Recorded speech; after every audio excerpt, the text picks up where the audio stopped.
Donald Trump ইরানের শান্তি প্রস্তাব প্রত্যাখ্যান করতে বিশ্ববাজারে বেড়েছে জ্বালানি তেলের দাম। ইরানের যুদ্ধবিরতির প্রস্তাবকে গ্রহণযোগ্য নয় বলে প্রত্যাখ্যান করেন মার্কিন প্রেসিডেন্ট। এরপরে আন্তর্জাতিক বাজারে অপরিশোধিত জ্বালানি তেলের দাম 4% বেশি বেড়ে যায়। ব্রেন্ট ক্রুডের দাম ব্যারেল প্রতি $105 কাছাকাছি পৌঁছেছে। হরমুজ প্রণালীতে উত্তেজনা অব্যাহত থাকলে বৈশ্বিক জ্বালানি সরবরাহ আরও সংকটে পড়তে পারে বলে মনে করেন বিশ্লেষকরা। এদিকে সম্ভাব্য নতুন সংঘাতের শঙ্কায় বিশ্ববাজারে অস্থিরতা দেখা দিয়েছে।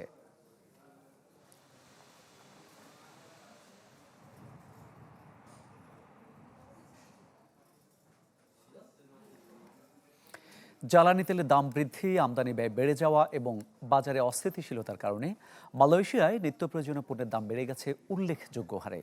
এতে বিপাকে পড়েছেন দেশটিতে অবস্থানরত নিম্ন আয়ের বিদেশি শ্রমিকরা, বিশেষ করে বাংলাদেশি অভিবাসীরা।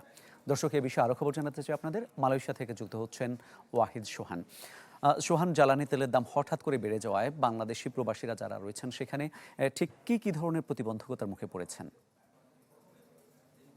জি, আপনাকে ধন্যবাদ। আসলে আপনি জানেন যে বিশ্বের যে যুদ্ধ পরিস্থিতি বিরাজ করছে, এই যুদ্ধ পরিস্থিতির ছাপ কিন্তু পড়েছে মালয়েশিয়ার আ এই অঞ্চলে এবং আসিয়ান এই অঞ্চলের মধ্যে ছাপ পড়েছে।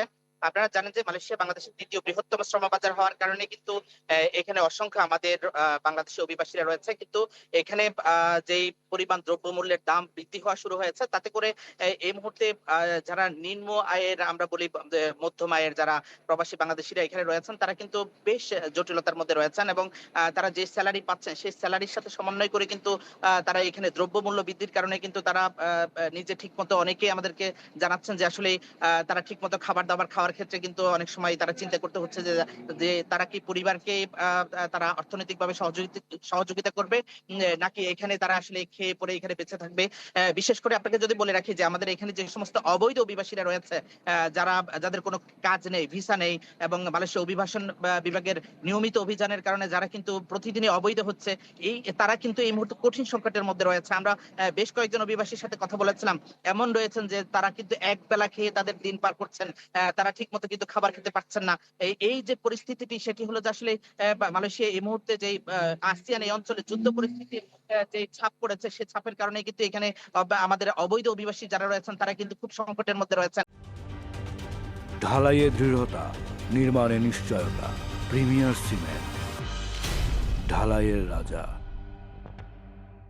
আমরা যদি আপনাদেরকে এক্সাম্পল হিসেবে বলে রাখি, যেখানে একটি খাবারের মূল্য আগে ছিল ৫ থেকে ৭ রিঙ্গিত, সেটি এখন হয়ে দাঁড়িয়েছে হলো যে একজন একবেলা খাবারের মূল্য ১৫ থেকে ২০ রিঙ্গিত। এই যে পরিস্থিতি বিরাজ করছে, যেখানে এখানে মুরগির দাম ছিল যেখানে ৭ রিঙ্গিত, এখন সেটি বেড়েছে ১২ থেকে ১৫ রিঙ্গিত এবং স্বাভাবিক প্রক্রিয়ায় কিন্তু মালয়েশিয়ার দ্রব্যমূল্যের দাম কিন্তু বেড়ে যাওয়ার কারণে এখানে শুধুমাত্র বিদেশি অভিবাসীরা নয়, মালয়েশিয়ার নাগরিকরাও কিন্তু এই মুহূর্তে বেশ জটিলতার মধ্যে রয়েছেন। তবে আরেকটি বিষয় আপনার মাধ্যমে বলে রাখতে চাই, এখানে আসলে আমাদের অসংখ্য অবৈধ অভিবাসীরা রয়েছেন, তারা কিন্তু এমনভাবে দিনাতিপাত করছেন যে তারা নির্দিষ্ট সময়ে তারা যে খাবেন সেই পয়সাও কিন্তু তাদের কাছে নেই।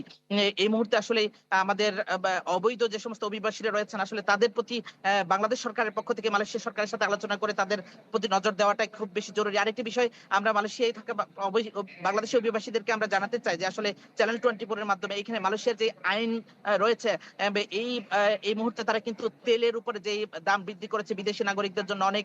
আমরা এখানে মালয়েশিয়ান যে সমস্ত নাগরিকদের আইসি ব্যবহার করে অসংখ্য বাংলাদেশী কিন্তু তারা এখানে তেল নিতে গিয়ে আটক হচ্ছেন, তাদেরকে বিভিন্ন জরিমানার সম্মুখীন হতে হচ্ছে। এই বিষয়টি নিয়ে আমাদের বাংলাদেশি যে সমস্ত অভিবাসীরা রয়েছেন তারা কিন্তু মালয়েশিয়ার আইনের প্রতি শ্রদ্ধাশীল থেকে মালয়েশিয়ার আইনকে যাতে কোনোভাবে ব্যত্যয় না ঘটে এটির প্রতি দৃষ্টি দেওয়ার জন্য কিন্তু এখানে যে সমস্ত অভিবাসন বিশেষজ্ঞরা রয়েছেন, তারা কিন্তু বলছেন যে আসলে বাংলাদেশিদের যাতে কোনোভাবে নাম খারাপ না হয়, বাংলাদেশিদের সম্মান ক্ষুণ্ণ না হয়, এই বিষয়গুলোর দিকে দৃষ্টি রাখার জন্য কিন্তু মালয়েশিয়াতে যে সমস্ত অভিবাসীরা রয়েছেন তারা কিন্তু আহ্বান জানাচ্ছেন। এখানে অসংখ্য অভিবাসী দেখা গেছে যে এখানে স্বল্প মূল্যের তেল কিনতে গিয়ে কিন্তু মালয়েশিয়াতে অনেক সময় তারা আটক হচ্ছেন, তারা বিভিন্নভাবে আইন শৃঙ্খলা রক্ষাকারী বাহিনীর আইনের মুখোমুখি হতে হচ্ছে।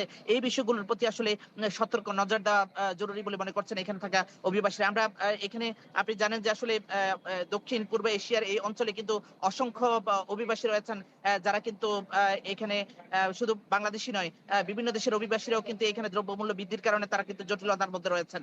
তো আমরা আশা করব যে যুদ্ধ পরিস্থিতি কিছুটা স্বাভাবিক হলে হয়তো বাংলাদেশীদের এই জায়গা থেকে পরিত্রাণ পাওয়ার একটি সুযোগ রয়েছে বলে আমরা আশা করি। ধন্যবাদ আপনাকে। মালয়েশিয়া থেকে যুক্ত হয়েছিলেন সহকর্মী ওয়াহিদ সোহান।